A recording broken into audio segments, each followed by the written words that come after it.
Yeah, we are very blessed to have Jill Barragan as our Chief Financial Officer, and is experienced and very, very articulate. I just love the way she can explain a very complicated funding formulas in Arizona in lay terms for all of us to understand easily. And I'd like to also start with some celebrations for good news, because maybe better news. If you were watching last week, they did pass House Concurrent Resolution 2001. So the waiver, the 1-year temporary waiver for funding was approved by the legislature. It is what we have referred to and talked about as the aggregate expenditure limit, the AEL.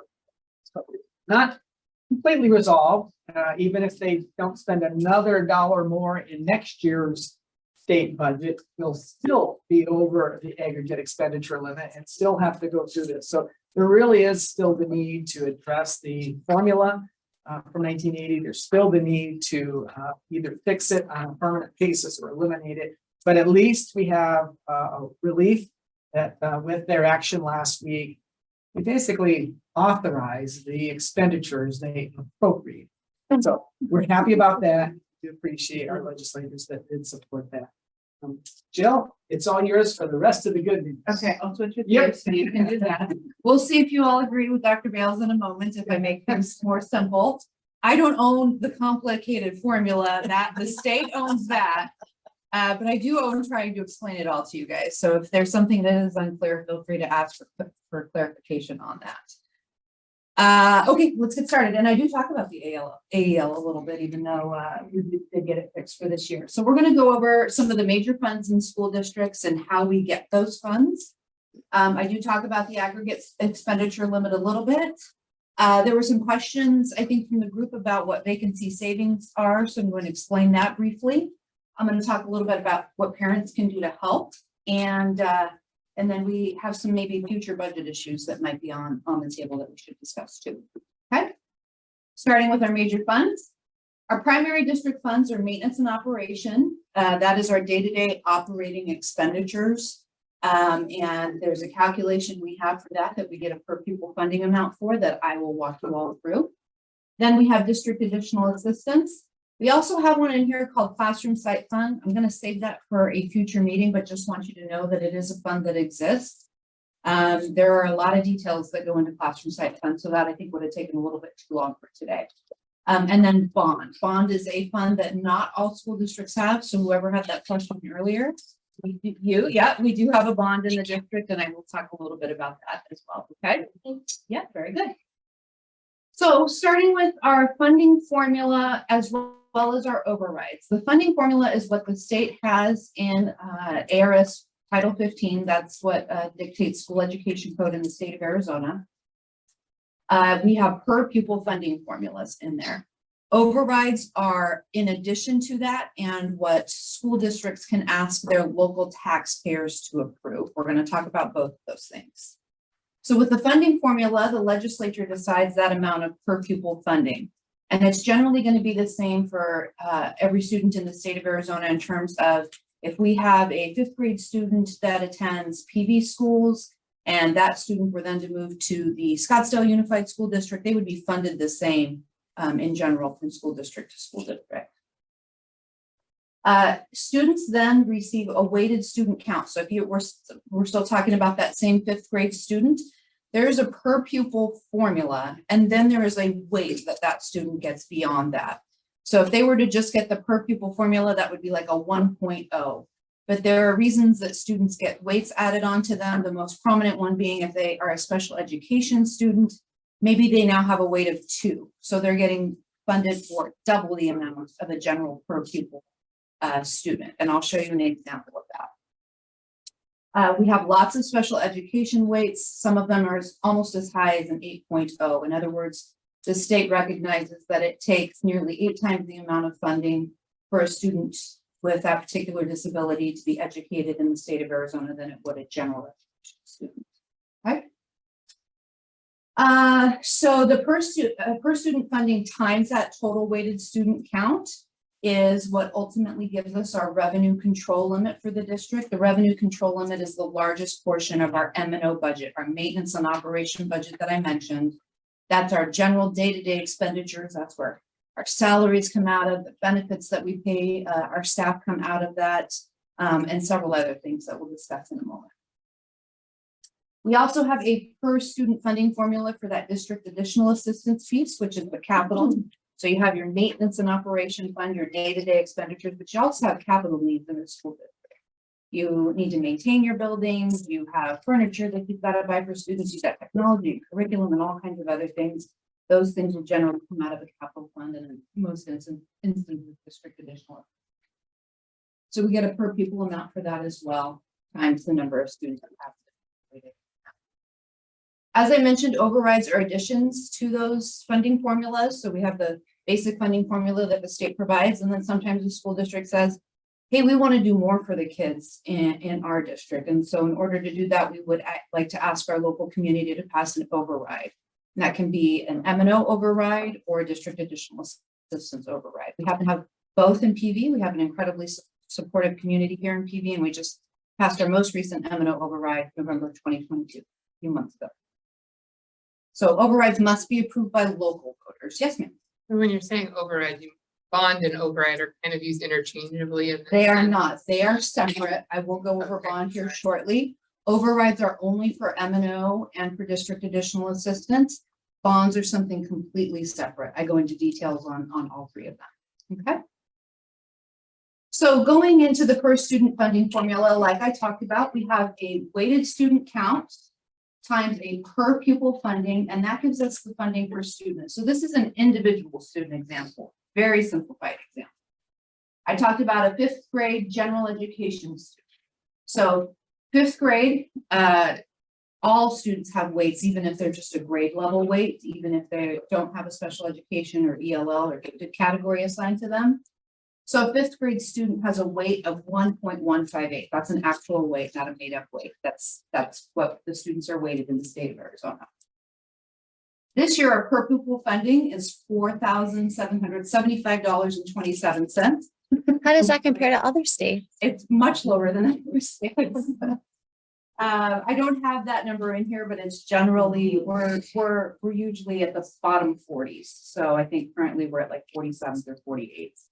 Hopefully, the average is roughly twice that. Yeah, that is. So you multiply the 1.158 times that $4,775 number, and that 5th grade gen ed students in our district results in about funding of $5,500. Yes, ma'am. So with your per pupil funding, like how much does it go up per year since we're so poor Yeah. in our per pupil funding as it is? So I don't remember if I talked about that a whole lot, but each year statute has a requirement that it goes up by inflation or 2%, the lesser of those two. So for a lot of years, we were just getting inflation because inflation has typically been below 2%. Does anybody know what current inflation is? It just came out yesterday. Happy Valentine's Day. 6.4. 6.4. And that's US average major cities inflation. That's not the Phoenix area. Phoenix area gets its own separate inflation number, but we only get those every other month, and February is an off month. But the last time Phoenix had inflation, so in December, the US was at 6.5 and Phoenix was at 9.5. So Phoenix inflation is quite a bit higher. And that's Phoenix Mesa. I think it's fair to say that they went beyond the 2%. They went beyond 2% for the current year. They didn't call it inflation per se, but they sort of gave us this big bump in the per pupil number, which would equate to about like a 7.5% of inflation. So this last year, for the first time in my 15 years in education, we got more than 2%. So, and there was a proposition that was passed by voters that helped support that 2% for inflation piece and ensure that we were getting that. I think that one's Prop 123. There's a lot of propositions. So Thank you. okay, so that's an individual student example. Moving on to a district example. Give me a click. There we Can I go. ask a question on the weighting? Yeah. Who assigns the weighting or makes the decisions on ELL or gifted? The state, that's all in statute as well. So the legislature decides that and puts that into statute. So for example, this past year, moving into this year, our legislature last year when they met decided to add a couple of new weights in. They added in a gifted student weight for the first time ever. We've never had one. Yep, it's teeny tiny, but it's better than nothing. Gotta start somewhere. And they added in a free and reduced lunch weight. A lot of states, probably about half of states in the US, have some sort of weight associated with poverty to some degree for students, recognizing that students in poverty need a little bit more to get started in their day than they would their peers who are not coming out of poverty. So the legislature added those weights. They can make changes to weights as well. A cost study on special education expenditures was finally completed in December, yeah. And the Department of Education hired an outside agency to meet, and they audited several school districts, I think about 40 school districts in the state of Arizona, yeah, to determine are the weights that we are providing for these students with these particular types of disabilities appropriate? Are they too high? Are they too low? Are we capturing all the weights of students that we need? Are there other disabilities we need to capture? I don't think you'll be surprised to know, do you remember the average underfunding? About 5,000? I think it was that number. I should give you a couple other numbers. In Paradise Valley, we are short about 4.6 million. For special education. So we are using general funds to do that. And if you go down the road, Great Hearts is making $400,000. If you go to the west and you look at Washington Elementary School, they're spending about $20 million more out of their general fund to support their special education. And I saw somebody mouth the words back there, why? Like, in other words, how can Great Hearts make money off of this? The reason that they can make money off of it is that there is what's called a group A weight. There are group A weights, just like that student weight of 1.158, that you automatically just get for students. You don't have to submit, IEP or special education information or anything like that. When the formula for school funding first started in Arizona in the 80s, they recognized that there would be a sort of an equal distribution of special education needs across students in every district. And so they kind of gave us these automatic weights, and it lists these in statute as well. And there's about 13 reasons that they provide this additional group B weight or group A weight of that 1.158, assuming that there would be an equal distribution of lower needs special education students. There's 5 categories of those 13 that are special education related. What has changed since the formula started is that there's now school choice in the state of Arizona. And so with students electing to go to charter schools and those charter schools having very low special education enrollment, I don't know Great Hearts special education enrollment off the top of my head, but I could go find it out. I guarantee you it's less than ours. My guess is it's probably 1% or less. We're at about 14 to 15% of our population being special education students, and that's about average for the state of Arizona. So when they are automatically getting a weight on all of their students that don't have special education needs of that 1.158, then they are making money off the proposition necessarily that special education students are evenly distributed. They are no longer evenly distributed across districts and charters. And you're right, they're slightly over 1%. Basis is less than 1%. We are 14.8. So then will they ever go back to the table and look at equity rather than equality? Oh, that's a big part. So I understand that the state has the assignment of value besides the label of the child. Is that at the school level, the teacher level? So that's a little bit outside of my financial realm. My basic understanding of that is that an IEP team comes together, which is an individualized education plan that includes the administrators of the school site, the teachers of the students, psychologists, maybe some other people are involved in that, and they determine what that is. It may include information from the child's doctor. Sometimes students are labeled with their special education disability before they even begin school with us. You did very well. And then Well, do the track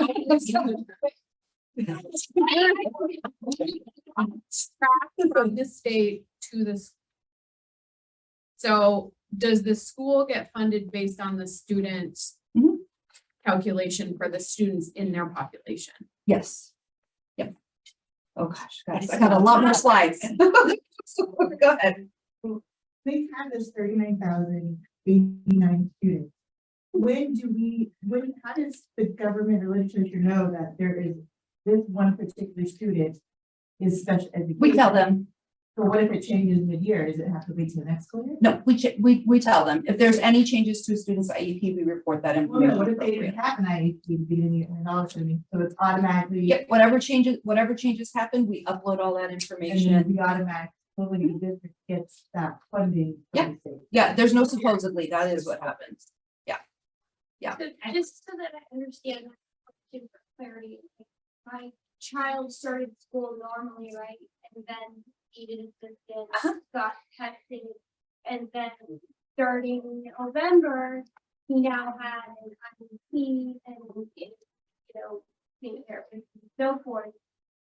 Come December, you would have reported that, and then how does that work in terms of that funding? So like, is that wait for that for my child get adjusted come January, or is it for the next year? It happens in the current year. I would never guarantee that we would have had it done by December. I don't know our timeframes for that, but what happens is when a student, if a student is newly labeled with an IEP, that goes into our special education system that I can't give the name of right now. No, that's the IEP Pro. IEP Pro. IEP Pro then uploads into what's called our student management system, and our student management system tracks all kinds of things daily.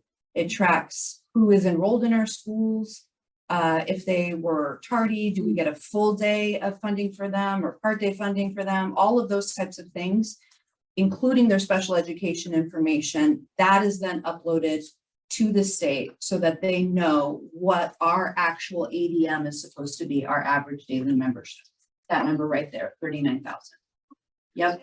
So it may not be updated immediately, but even if it wasn't updated until June, for example, what happens is they catch up on all of that funding. And so throughout the year, there are changes that are continuously happening, not just within our district, but in relation to other districts and charters. If a student comes from another district or charter into our district or leaves us, there's things called concurrent enrollment, and the state has all of that student information they have to. I will touch base on that. Yeah. Yes, I have to read 10:50. Quick question? Quick point, Okay. just to add to the ridiculousness of this whole thing, like when it comes to special ed, if you're not familiar with it, like they say it's school choice, but in special ed, we really don't have school choice because a lot of the charters won't accept our students. Correct. They will, So, a charter school, Say they don't. they don't offer that program. right, And so right. if you're a special education parent that wants the appropriate education for your student, you're not going to force them to go to a school that doesn't have those needs. I'm going to move on, guys. Sorry. Okay. So our ADM in this district currently, or whenever I put this together a couple of weeks ago, was a little over 39,000. ADM is average daily membership. We actually only have about 27,000 students enrolled. But with that average daily membership, they take the average enrollment of students over the first 100 days of school. Our students are in school for 180 days. We are technically only funded for them for 100 of those days, okay? Some weird things are gonna happen. Wait till we get to ESA. Okay, so of those first 100 days, we say, how many days were your students enrolled with us? And they don't penalize us for absences or things like that. And then we add all those weights, whatever the general education weights are, the group A weights, the special education weights, and our ADM is about 39,000 when we have about 27,000 students. Times that per pupil amount of 4,775, that is our revenue control limit of a little over $186 million, okay? And if you remember, that revenue control limit feeds into our M&O budget, our largest portion of our budget that takes care of our day-to-day expenses, the primary being salaries and benefits for staff, okay? That is very simplified. Like I put in the note down here, it doesn't include some things that we have like teacher experience index that gets us about another $1.5 million, or transportation and things like that. But just want to give you the basics of how we're funded for students, okay? So again, just some of the uses for M&O. Staff salaries and benefits are the largest. The next largest category is our utility expenditures. We also have some professional services when we have needs for students that we can't meet in-house. Sometimes we use like a private placement for students, and we'll pay those professional services, supplies, and then daily operating expenses.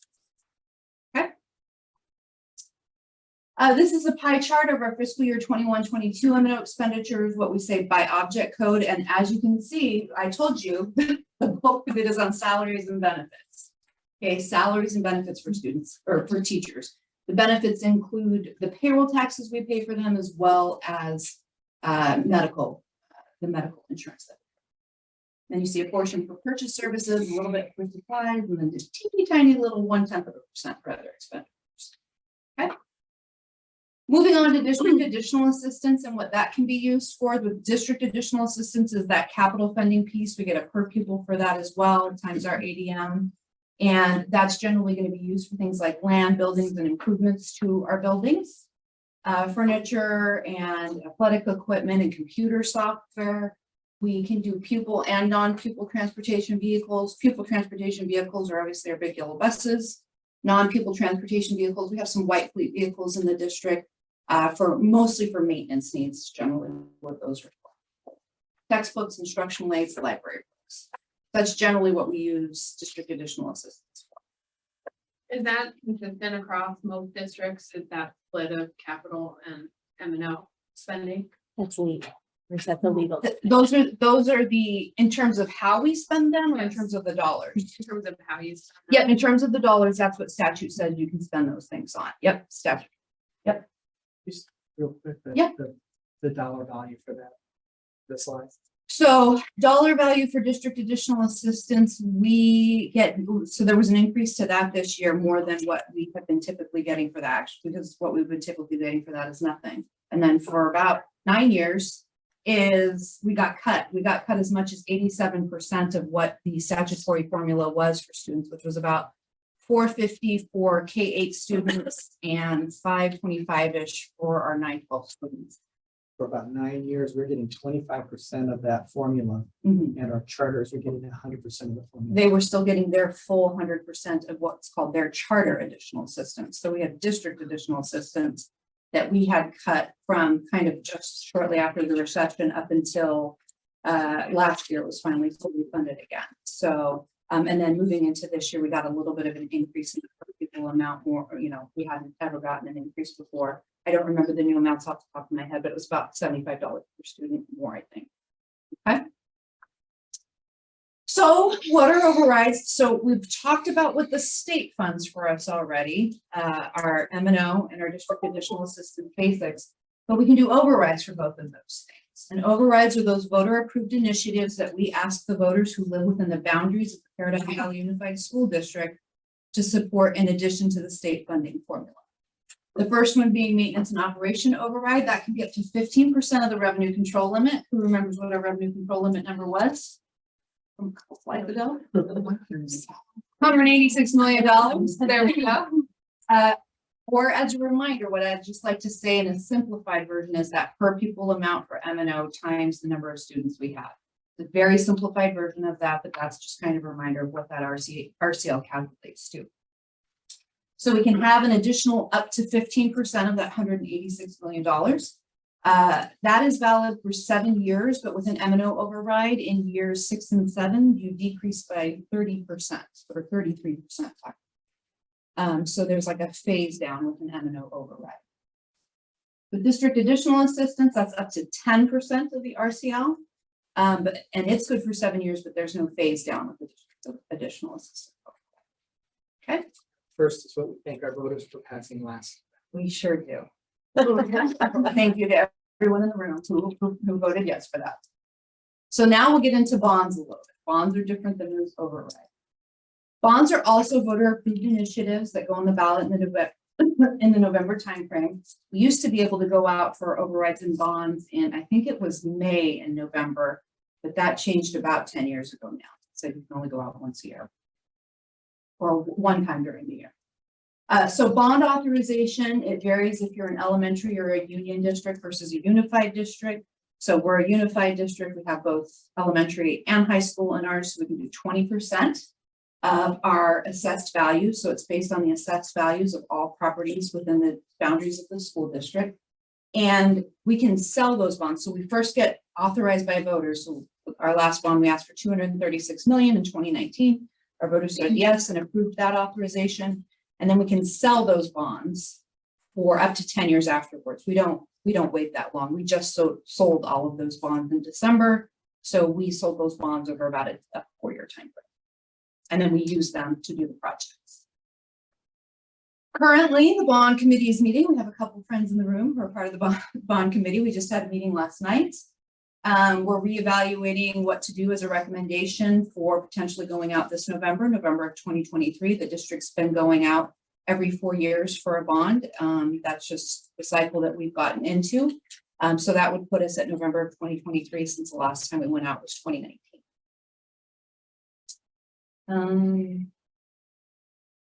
These are ways we use bonds. Not a comprehensive list, but these are the most common uses. And again, this comes from statute. Purchasing land, new construction. So like in our last bond, we built Sky Crossing out of that bond.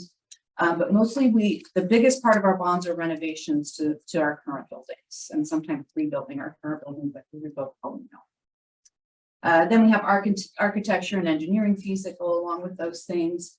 We do some furniture, equipment, and technology out of our bond, and then we also do some people transportation vehicles for our bond. Can we use bonds for salaries and benefits? We cannot use bonds for salaries and benefits. Does the state give money to help build a new school if the district needs a new school? Yes, that gets a little bit complicated though. You have to be under a certain set of circumstances of less than a certain amount of what they call it's just going to sound like I'm making this up, invisible square feet. It's a real thing, I promise. If you have under a certain amount of invisible square feet, and based off of the state's formula, which has to do with once you're in a situation where you're paying for new buildings with bond or potentially DA override, you start to not get credit for that invisible square footage. We have done so much of that unless the formula changes, PVUSD will never be eligible for state funding for a new school because we have so much invisible square footage, because we funded that out of the.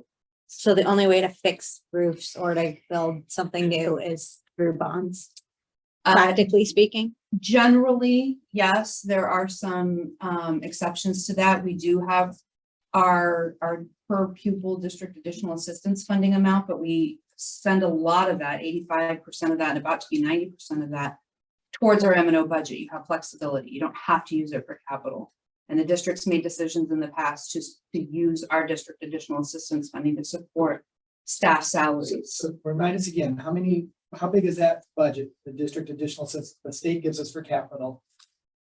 Oh, off the top of my head, 13 million. So $13 million roughly. We're choosing to spend 90% of it on salary and benefits because we have the ability to do that. So bond dollars, right, are not available to use for salary and benefits. And those bond dollars, we have $236 million in the last bond, 2019. We spend about $50 million a year for all those things, from painting, weatherization, repaving, parking lots and things like that. $13 million, if we were not using it, 90% of it towards salary, doesn't cover our needs on the facility needs. Not even close. Not even close. Because we'll spend, several $8 million to do a new chiller system at Wildfire.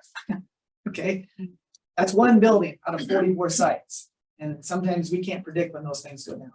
So it's really vitally important, and we are so blessed that we have voter approved initiatives such as bond, DAA override, and Very blessed, because the only other funding source is through the school facilities board, and that's really a grant system where you have to write in for that, and you can wait a very long time for those monies to come in or even be approved before you can begin a project. And so, and your system, whatever it is, has to already be in failing shape.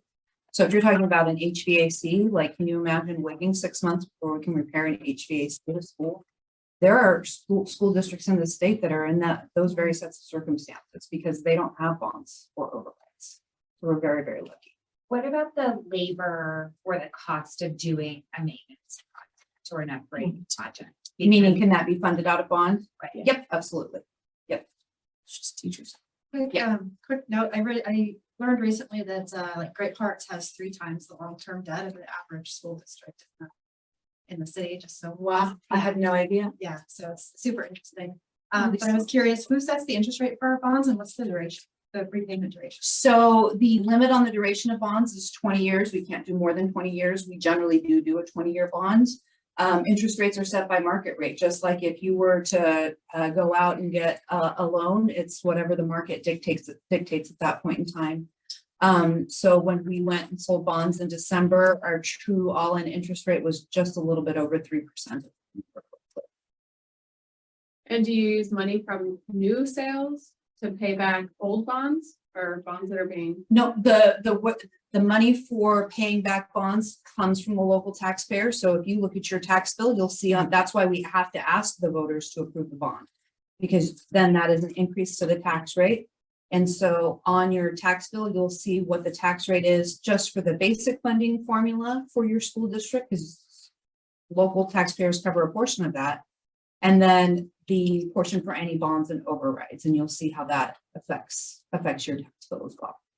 And that's how bonds are paid back.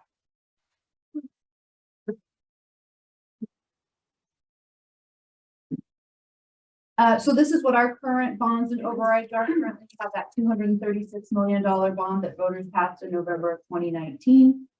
We've sold all of that. We'll generally use all of that, not by this summer, but by the following summer. And just in case you guys didn't know, construction costs are up. So what we asked for in November of 2019, the $236 million, with construction costs up between 20 to 35% on projects alone, we're already at about a $300 million bond just to be able to do the same amount of projects that we did with this last bond. So that increase has definitely made an impact in terms of what we need to consider. Our district additional assistance override was passed also in November of 2019. We have $6,410,000 annually for that. And then the 15% M&O override, like I said, was just passed this past November, and that gets us good through a little bit more time, and we have the full 15% override. Some districts have less than that. Quickly on the aggregate expenditure limit, I think we need to go pretty quick. Go ahead, quick. Sorry. These are limits on local governments for spending that include community colleges and other local governments, but they include school districts as well. There is an overall on the community colleges, but for school districts, we not only have the aggregate of all the school districts in the state of Arizona, but we have individual caps on our school district number. And I'll show you the 2 different calculations here in a minute. Go ahead. This is just a quick timeline for the aggregate expenditure limit. There was lots of discussion and statements that they would hold a special session so we wouldn't have to go into the new calendar year having to worry about aggregate expenditure limit. That never happened. However, last Tuesday, they did pass the aggregate expenditure limit for this current year. Still an issue moving forward, as Dr. Bales mentioned in the introduction. This is a look at the calculation of the aggregate expenditure limit. Go ahead and click to the next slide because I zoom in. Those are very, very tiny numbers. So there's some weird things about this. What's weird about this? The year. 1978. How old were you in 1978? I was not. Okay, so that's weird, right? Okay.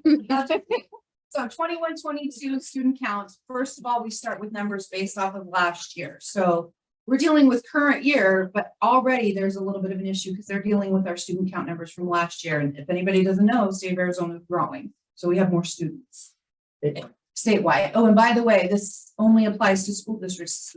Does not apply to charter schools are not capped by the aggregate expenditure limit. So if for some reason the legislature hadn't figured something out for us before March 1st, we would have our spending cut off, but charters would still be able to spend through the rest of the year. But then we have some denominators from 1978, 79, and one is our student count from back then. It's 490,000 students, like almost half of what we have now. We have more than this in the state of Arizona, over 1 million, but about 20% are in charter schools. And then you have our GDP price inflator from 21 and our 1978 GDP price inflator. So they're very, very different numbers, right? So go ahead. Then you take those. We have an old number again, the 1979-80 aggregate base, which wasn't even $1 billion at that point in time. So school district spending wasn't even $1 billion in 1978-79. Not to mention like inflation and everything else that has gone on since then.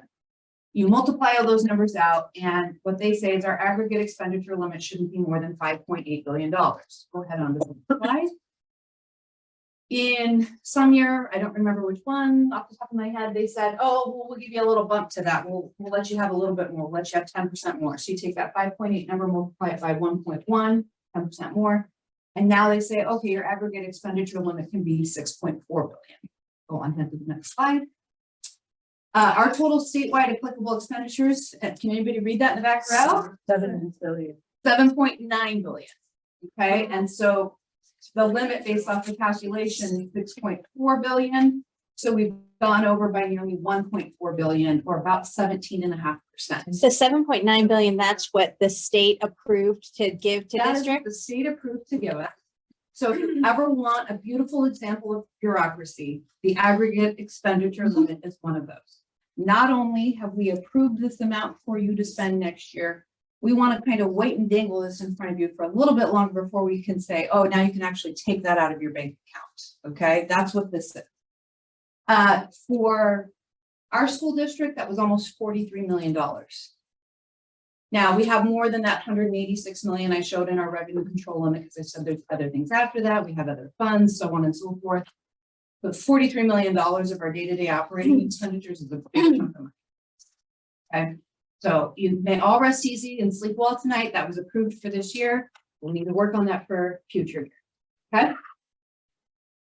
And then these were some questions that just came very recently. So I just put together a few quick thoughts on this. And this was where funding and how it follows students. I have this first one just called standard example because this happens all the time and it's happened for a long time. And that's when a student is in a current district or charter and then moves to a new district or charter throughout the year.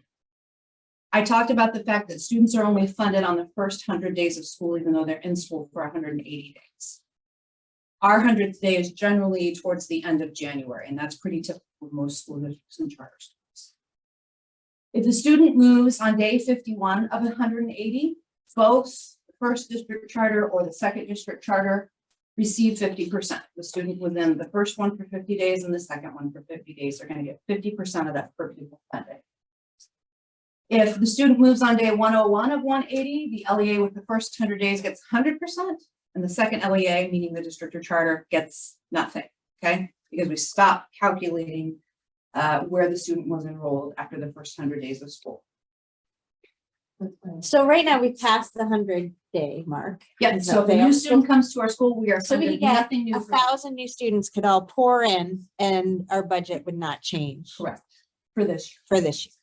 Okay. What about all those variables like student with special needs that we're getting all this additional funding for? Still nothing. It's not it wouldn't be prorated for next year. It would be based off of however Would start many days over. they were enrolled with us for the first 100 days. It starts over brand new for next year. Yeah. Basically have a kid that gets no funding because they keep doing everything. They would be funded for wherever they were for those first 100 days. If they were in 10 different districts or charters, that each district or charter would all receive whatever portion of those days they were there. But after day 100, no student. This is why some charters want that every day. By rumor, what I hear is that they let go of the students That and say they can no longer be at the school. The first day. I have heard that before as well. Can't meet your needs anymore. I would say that when I look at our data and charts, we don't necessarily see that play out, but in the district I came from, it's very clear every year after 100th day, we saw this. And we don't have any control over housing construction within our district. When you apartment complex open, you know, subdivision open. Yep. it could be after. Correct. And we take all kids because we want all kids. So online is another example, and that's a district to, if they're in a district or charter and then they move to an online school of instruction. And this happens fairly frequently and more so with our high school students, okay? So if a student attends equal time with both LEAs, again, LEA is short for any schooling situation that a student is in. So that includes district charter, AOI. First LEA, or both LEAs would get a 50% split if it was equal time. If the student attends the district or charter for the full 180 days, which includes obviously the first 100 days of funding, but also they did 50 days with an AOI for the summer. This is very, very common for high school students who want to take a course over the summer or a couple of summers. Then the district only gets 66.7% of the district funding or the per pupil funding, and the AOI then gets 33% because now you've split that up into 50 plus 100. Okay, so 100 is 2/3 of that funding, and the 50 is 1/3. But wait. ESA, there's a little bit of a loophole that I'm not sure our legislators have figured out yet. So with empowerment scholarship accounts, which are essentially vouchers for students can provide choice, and I'm not making a statement about whether that's a positive thing or a negative. What I'm saying is there's an issue with the funding in that. So the district or the charter, so if they're in, let's just say district in this example, they're with us and then they move to an ESA. The student attends 100 days of the district, so with us, then they move to an ESA. The district or charter will receive the full 100% of that funding because they were with us for 100 days. But then on top of that, the ESA will receive 50% more for funding. So right now the ESA is $7,000. They'll get $3,500. So not only was the student in the state of Arizona at the school district funded for their full 100 days, they're also getting 50% of the ESA, $3,500 for that student to attend a private school. So now that student's being funded for more than their 1.0. Does that go to the private school or to the school? Yes.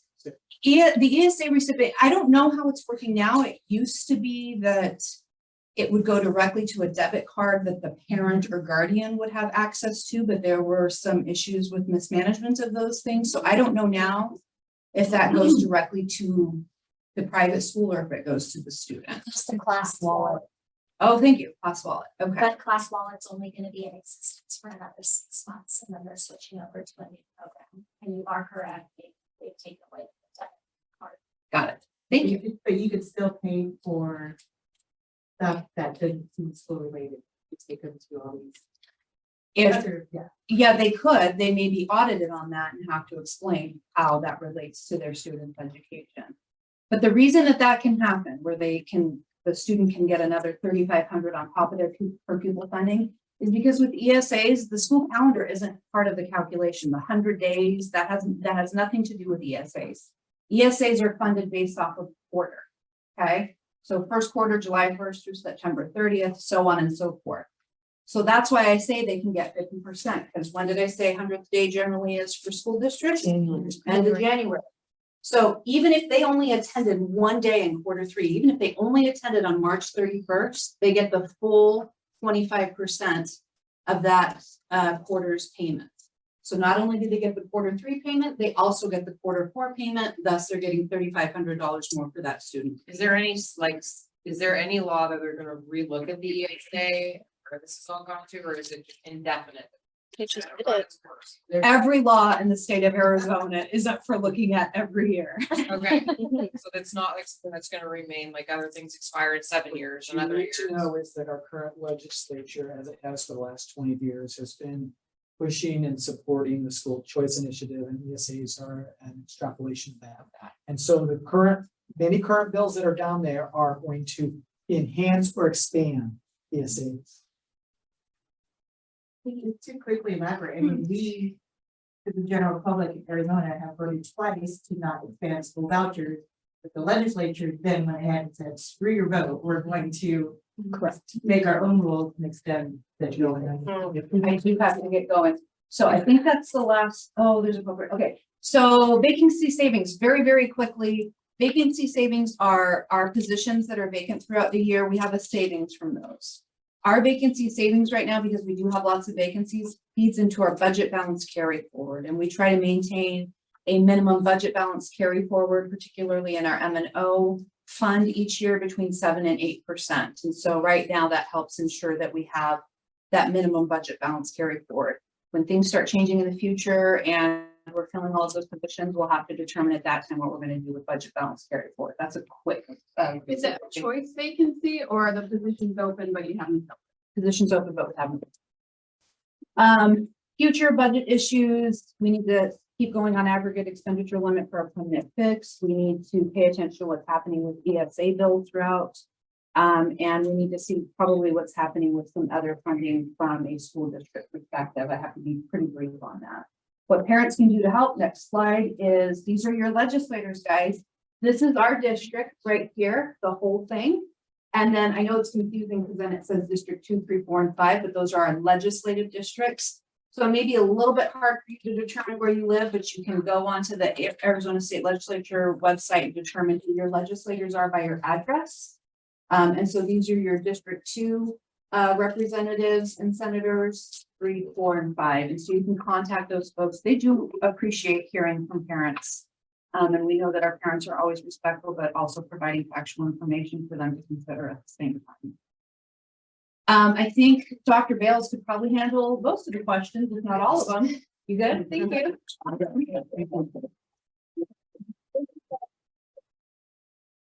Thank you, Jill. She is amazing and very articulate in this area. So I will do my best to answer some of your questions if you have some lingering questions as we wrap it up today. Harold.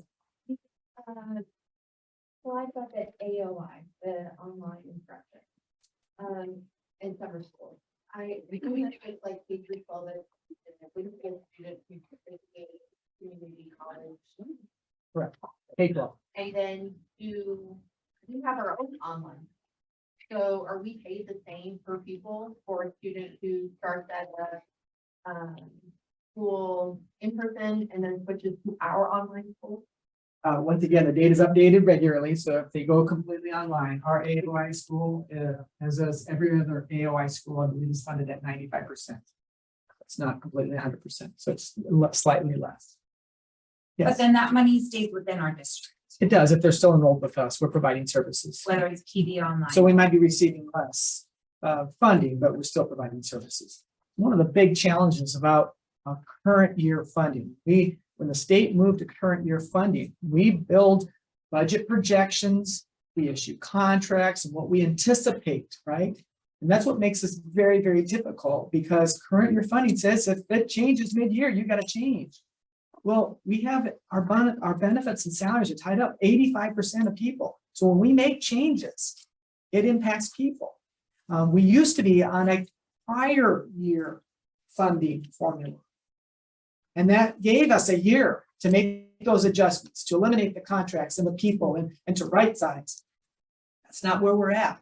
We haven't been that way for a number of years now. So it makes it much, much. It seems like Arizona, and I don't know if it's unique to Arizona, but we have a lot of laws about how much we can ask for in an override and a bond and a DAA to supplement what we want to do for our school district. Do other states have the same thing, or because other states fund more per pupil, they don't have laws that pertain to those things? Generally, the other states are very similar where they have voter approved initiatives available as well. But their base funding is generally high. Are the projects identified before you ask for a bond? Big picture, yeah. I mean, generally, we group them into larger categories. I mean, if we identify for like a new school building or renovation, that's identified in the bond. But we would group all of our resurfacing parking lots as in one. We don't specifically tie out those sites. We have an estimate, we have a 10-year plan that we're working on. We know how often those things need to be done. So that's why we have created a 4-year cycle so that we can do those things and stay on top of it. Replacing turf fields, right, at our high schools. This is now 10 years. We're doing that this summer. Those are bond dollars out of the 2019 bond. They won't likely be in if we were to call for an election this fall, they won't be in the next bond because they're not needed in that span, right? It was going to be probably anything after that when we get to But we know those fields last 10 years. So we have to plan like that. So we have large categories, but inside the organization, we have more specific, school-specific lists, right? And we always ask for input from our sites. We always ask input from our community, and say, what are the things that you want versus what do you need? We know on our maintenance schedule, that HVAC lasts about 10 years, and we have to do things there. So we know that paint and weatherization, painting outside the building, about 10 years, things don't last in the heat very long. And if we want our schools to be aesthetically pleasing in the communities that they're in, we have to do these. Here and there. Okay, when will our schools get their budget for next year so that as a PTO, we know how to come help them with whatever they're lacking? So budget in terms of, Like what they're gonna get per school. so we allocate things by the site level all the way down to salaries, type thing for, as we report to the state. Their schools we have such few limited resources that they don't have large M&O budgets. They have a budget, they get those usually in, I think it's May, for the following year. And it's a per pupil allocation, so they make their projections. They use that for their copy paper, their supplies and all that stuff. So they would generally know those budgets. I think it's, Thank you. yes. Oh, I'm sorry, here first. Yes. So online, there are a couple of questions. How is the budget determined to trickle to the school that the student is enrolled to? So again, we talked about, if you had someone with special needs, how does that get to that specific school? Well, it be by program, right? So based on the student's eligibility for services determines what program they need. We don't provide the same program at all sites, right? We have certain programs, kind of regionally placed. We have self-contained autism, we have self-contained ED, but they're regionally placed. So a lot of the special ed funding is coming to the district to support the programs, and then we try to provide the services there. Does that make sense? The second question was, why are some schools in the district receiving more funds than others? Sure. Like a high school, like a high So school. would get- size, if enrollment has an impact, we allocate like their supply line on a per pupil allocation. So you have more students. You have, we do the same with capital.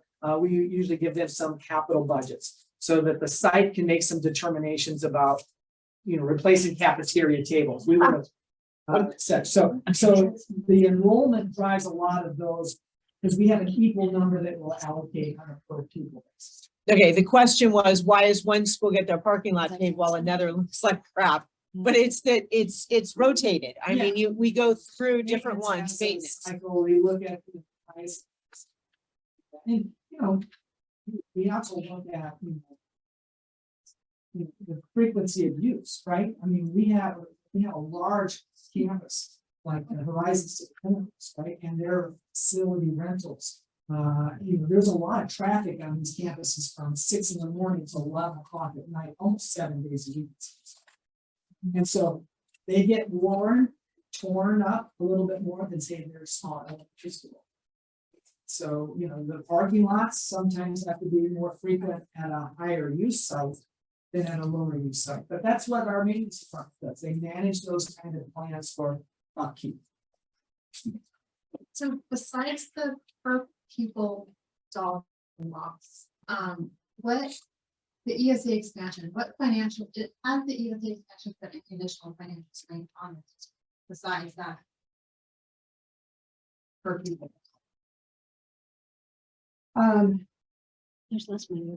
It's a good question. Less money in the budget. So, it makes sense to me. I would answer this way, that certainly the declining enrollment, the per pupil loss, right? That's more honest. And, just on the side note, we're projecting, 504 fewer kids from our demographer next year. Well, 504 fewer kids is about $3.6 million, right? So we have to take into consideration, how are we going to reduce our budget commensurate with, fewer students that are across 40 schools. But the bigger impact is the ESAs on the general budget. Because if you saw the numbers, and I'm off right now, but I think they originally should budget, but $60-80 million or something like that for ESAs, but applications have now exceeded $300 million. Where does it come from? It comes from the general fund. And the general fund is, primarily made up of education, prisons, and what's the third big? Welfare. So, I mean, there's three big pots basically out of the state budget. And education is roughly about 50% of the state budget. So when it goes from the general fund, and when you look at the bills that are introduced, and everybody has, doesn't matter which side of the aisle you're on, everybody has an idea, and so they submit a bill, and they say from the general fund, from the general fund. They're taking from the available dollars, right? Such. I may be making stuff up, but I thought there was a bill or a rule that education could not exceed 49% of general fund funding in the state of Arizona. Does that ring a bell? This ties to the aggregate expenditure. Okay. That conversation. So so I'm not making that up, so there's that 49% limit. Is the ESA money, does it count towards that 49%, or is it just out of the general fund? It's out of the general fund. Okay, so it's not lowering the 49% that schools are allowed. Don't quote me on that. I'll have to ask Jill and follow up on that question. So somebody want to write that question down for me, we'll put it back in the notes for you. I'd have to double check. That's Yeah. one of their expertise. Yes. I guess one time for people kind of. Right? No. No, it's every year. They get it continued. Yeah. Every time you apply for it. Very cool. Distributed. As long as the student is intent, and that's the other thing is, while we, can track where our kids go, if they enroll in another public district, public charter, school in the state of Arizona, we can figure that out because they have an ID number, right? So we kind of know either through the records request or as they would report. When they go to ESA, their homeschool or their private school, we don't know where. Did you hear what an ESA is? And if I just choose to unenroll my kid, I can apply for a grant. So the Empowerment Scholarship Law is a grant, roughly about $7,000. Funded by taxpayer dollars. Taxpayer dollars, right? And you can use it to go to a private school or homeschool. Did you say that the 100-day student attend, they don't have to be in school, you still get paid? Yeah, so there's- Oh, if they were absent, Yeah, like sick, absence. if they were sick or attendance. absent, it doesn't Yeah, take away. So average daily membership, ADM, is about enrollment. Now we have average daily attendance. That may slightly impact it. If we had a disease, so go to school. Right. And a whole bunch of students were absent for like 10 or more days, Oh, it'll never happen, happen. right? So then there's some factor in that attendance thing that may, but it's so small. Really, it's about membership. That's from the time you're enrolled to the time you withdraw. Okay. And that's same for school level, site level. Any other questions online? Any other questions across the room? I hope you found it valuable, informative. What I want to close with is a preview for next month. So next month, I'm going to, in my Q&A, I'm going to talk about some of the budget reductions that we're working through for next year. And I'm also going to share with you some data on administrative cost comparisons between our district and every charter school that is in the district of Minden. So I'll share those with you next month. I gave you we gave you a little information about the difference in special education costs. I won't probably come back to that one, but I will come back and share with you the administrative cost comparison that I'm sharing with the governing board and our legislature. Awesome. All right. Thank you so much. Have a great day. Thank you. Roll back because I'm gonna, Jill had to run. Two things. Oh, we have to, Oh. Thank you. Yes. should we stop recording? We have some copies of these over there. I don't honestly know what they are. We just brought them over to the end. So this is the PAFR. This is called the Popular Financial Report, right? This is we started this last year. It's one of my goals as superintendent is to make information more easily understood. And so this is what we publish once a year, called a PAFR. The PAFR, the Comprehensive Financial Report, is really, really big. And this is in Spanish and English, I think. And there's a QR code. So these are over there if you want to grab one. And that might have been for fiscal 21. Yeah, fiscal 21. So And for folks online, can they find that on the PV website? again, You can find that and the longer version on the website. But for those of you who are here today, if you want to take a copy back to your parent group for your next parent group meeting, that would be awesome. Great. The other thing, Jill had how parents can get involved. So she has this nice little map of the legislative district, which is awesome. And then I wanted to show you, and I'm gonna scroll way back to our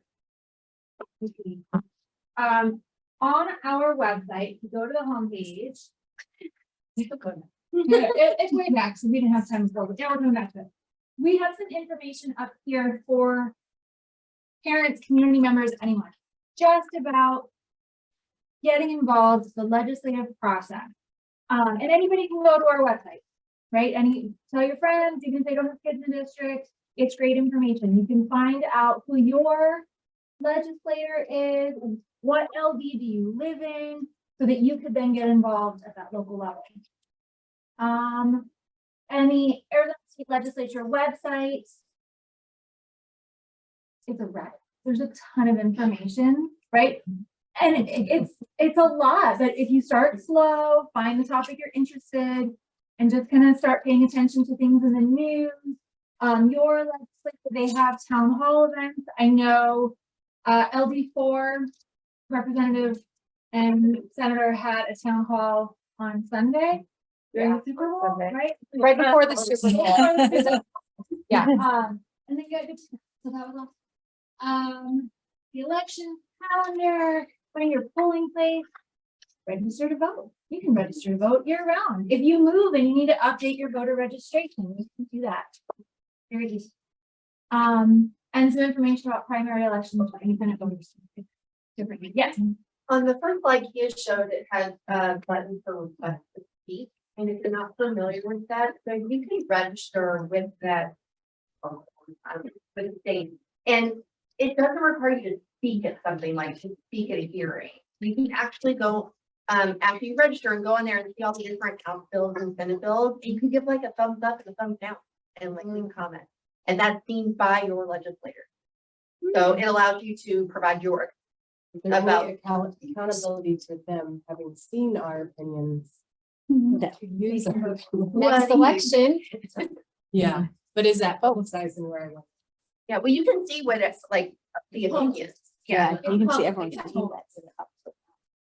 Right, so I know there was a bill, and I don't remember which bill. I know there was a bill the other day, and there were 200 something in favor, and there were 400 something against, right? So, I mean, they're gonna vote how they're gonna vote, but it is publicly visible. You can see where, I mean, 600 people took the time to weigh in on, it, right?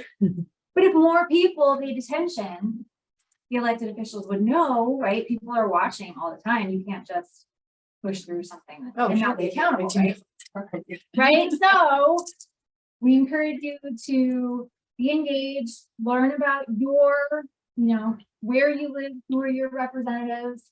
Yeah.